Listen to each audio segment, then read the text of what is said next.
아르헨티나와 칠레는 싸울 수밖에 없어요. 너무 그 국경선이 아주 복잡하기 때문에 욕심을 자꾸 내서 조금 더 양쪽이 이제 땅을 차지하겠다고 하면서 계속 분쟁이 일어났습니다. 그러면서 양국 간의 그 국민의 감정이 서로 좋지 않고, 그래서 자칫 잘못하면 세상 논리대로 전쟁을 통해 이긴 나라가 땅을 차지하고 진 나라는 승복할 수밖에 없는 상황입니다. 이때 영적 지도자들이 나섰습니다. 예수님께서 가르쳐 주신 말씀, 서로 사랑하라, 서로 화목하라는 말씀을 전했습니다. 그 말씀을 따라 이 두 나라가 평화의 비전을 갖게 됐습니다. 서로 죽이기만 위해서 만들었던 그 무기를 내려놓고 그 무기를 녹여서 그리스도의 상을 만들어 세우게 된 것입니다. 그러면서 새로운 평화의 시대가 활짝 열리게 된 것입니다. 사랑하는 여러분, 참된 평화는 예수로부터 시작됩니다.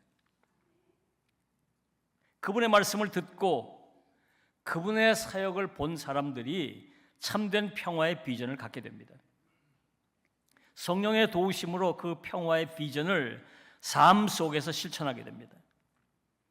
그래서 예수 믿는 사람들과 그들이 속한 공동체에서 참된 평화가 시작되는 것입니다.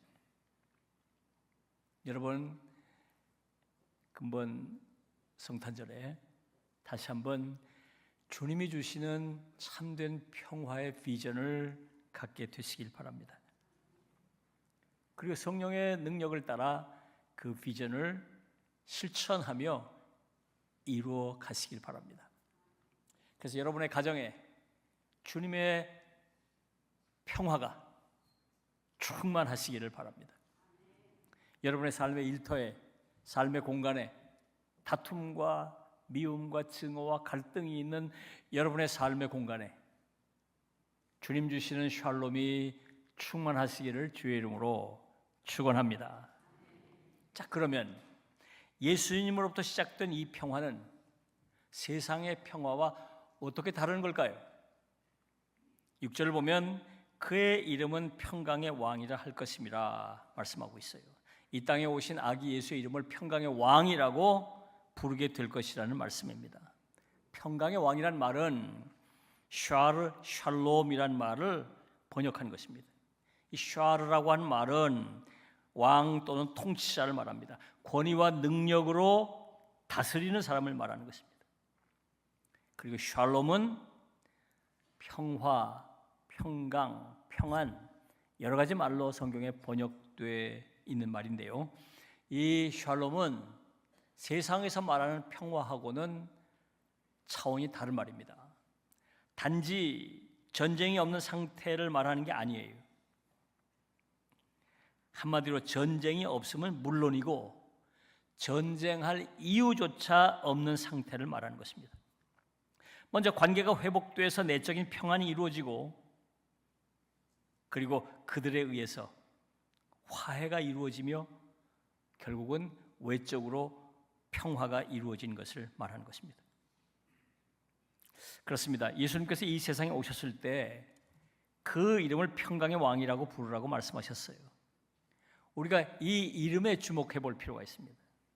말씀드린 대로 우선은 예수님께서 시작하신 샬롬이란 세상이 말하는 평화와 다르다는 점을 우리가 주목해 봐야 됩니다. 눈에 보이는 부분의 다툼이 그친 상태, 그 이상의 것을 말하는 것입니다. 눈에 보이지 않는 우리의 속 사람의 변화가 일어나고 그 결과가 열매로 나타나서 겉사람 삶의 부분에 화해가 이루어지고 거기서 다툼이 그치는 상태를 말하고 서로 좋게, 사이좋게 지내게 되는 것을 말하는 것입니다. 왕으로 오셨다고 말씀했어요. 예수님께서 통치하시고 다스리시는 지도자로 오셨다는 것입니다.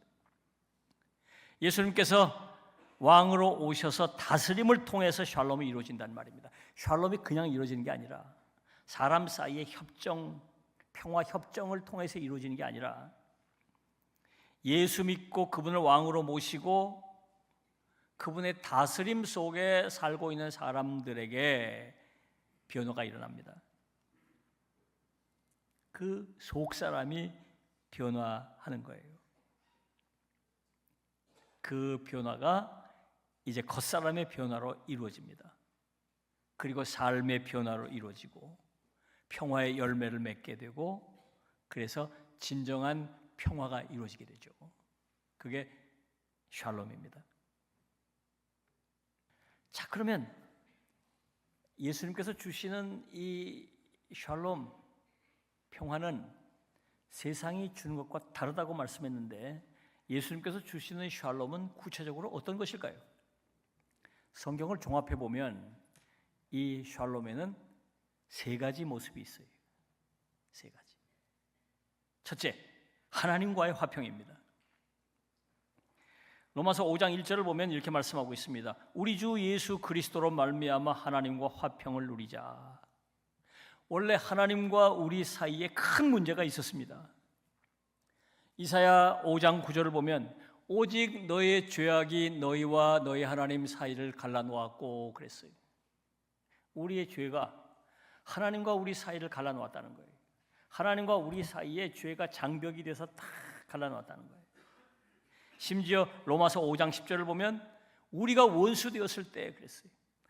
하나님과 우리 사이에 원수지간이 됐다, 그 말이에요. 원수지간이 됐다. 근데 우리가 예수를 영접하고 난 다음에 죄 사함을 받게 되니까 하나님과 우리 사이에 치어졌던 그 장벽이 무너지게 된 것입니다. 그리고 하나님께서 예수를 영접한 사람들을 자녀로 삼아 주셨어요. 원수지간의 관계가 부자관계, 부녀관계가 된 것이 하나님과의 화평이 이루어지게 된 것이죠. 여기 보면 말씀을 보면 화평을 누리자 그랬어요. 누리자. 지속되는 현상이에요. 한순간에 잠깐 화해하고 끝난 게 아니라 계속해서 그의 화평이, 하나님과 우리와의 화평이 매일매일 삶 속에서 계속 이루어지고 반복되고 있다는 것입니다. 하나님과의 화평을 누리자. 우리 예배하며 기도하며 찬양하며 하나님을 섬기며 하나님과의 화평이 더욱 풍성하게 이루어지게 되는 것입니다. 예수님께서 우리에게 주시는 샬롬은 바로 먼저 하나님과의 화평으로부터 시작됩니다.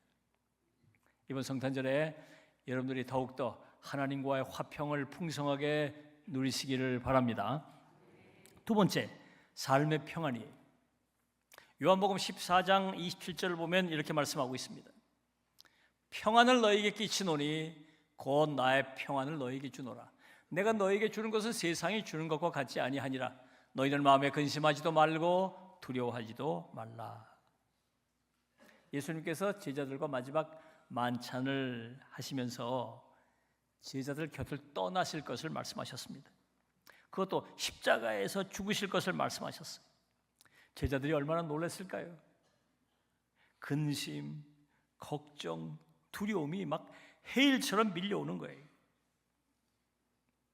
예수님께서 그들의 마음을 너무도 잘 아셨죠. 그들을 위로하기 위해서 하신 말씀입니다. 주님의 평안을 주시겠다는 거예요. 세상의 평안이 아니라 주님의 평안을 주시겠다는 것입니다.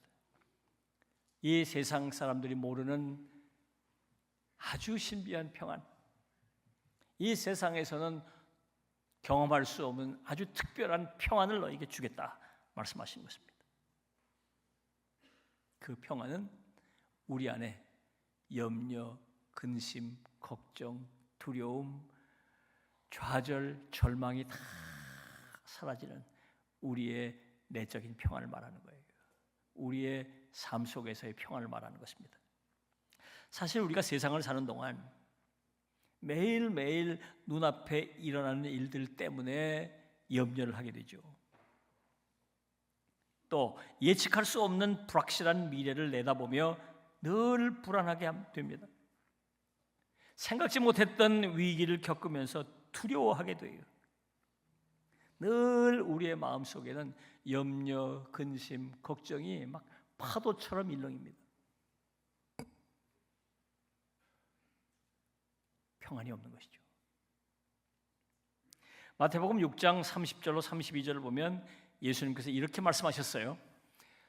오늘 있다가 내일 아궁이에 던져지는 들볼도 하나님이 이렇게 입히시거늘 하물며 너희일까 보냐. 믿음이 작은 자들아. 그러므로 염려하여 이르기를 무엇을 먹을까 무엇을 마실까 무엇을 입을까 하지 말라.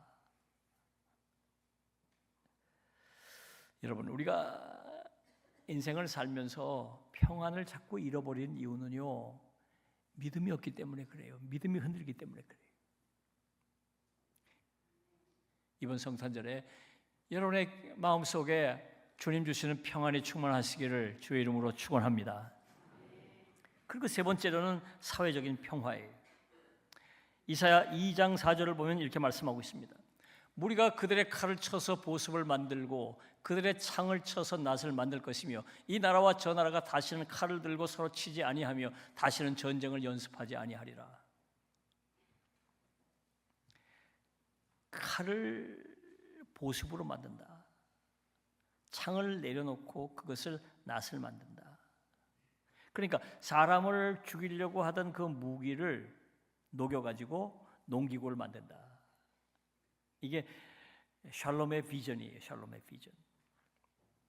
메시아가 다스리시고 통치하신 하나님의 나라가 임하게 될 때 전쟁이 그치고 평화가 임하게 될 것이라는 예언의 말씀입니다. 예수가 오셔서 그 심령의 변화를 겪은 사람들, 그 심령에 하나님과 화해를 이룬 사람들, 그래서 주님 주시는 평안을 누리고 있는 사람들, 그들이 이 세상에서 이런 샬롬의 비전을 이룰 수가 있는 거예요.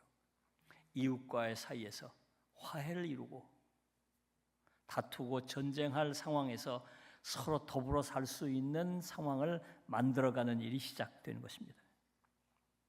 지금 이 지구상에 말씀드린 대로 30곳 정도에서 지금도 전쟁이 일어나고 있어요. 또 정치적으로 우리나라를 보면 지금 진영 간의 다툼과 싸움과 갈등, 또 가정들도 들여다보면 가정들도 막 다툼과 갈등이 있어요. 아주 우리가 살고 있는 이 지구상에 지금 뭐 다툼과 갈등과 싸움이 그냥 와글와글. 하나님께서 이 땅에 평화를 주시기를 바랍니다. 오늘이 성탄주일입니다. 예수님께서 아기 예수로 오실 때 그 이름을 평강의 왕이라 부르게 될 거라고 예언하셨습니다. 이 예언대로 예수님께서 오신 뒤에 세상에는 전에 없던 샬롬이 시작됐습니다. 예수님께서 이 세상에 없는 평안을 우리에게 주시기 때문이에요. 샬롬을 주시기 때문이에요. 무엇보다 우리와 하나님 사이에 화해가 시작됩니다. 하나님과 원수되었던 우리가 하나님의 자녀가 된 것이, 그리고 우리 안에 평안이 이루어집니다. 우리가 우리와 함께 하시는 주님을 믿으면서 우리를 괴롭혀오던 염려, 불안, 두려움이 사라지게 됩니다. 또 우리의 공동체 안에 평화가 시작됐습니다. 다투지 않고 협력하며 도우며 살게 된 것입니다. 이번 성탄절에 주님이 주시는 이 샬롬이 여러분과 여러분의 일터와 가정과 이 온누리에 주님 주시는 샬롬이 충만하시기를 주의 이름으로 축원합니다. 기도하겠습니다. 주신 말씀을 생각하면서 우리의 소원과 간구의 기도를 주께 드리겠습니다. 다 같이 기도하겠습니다.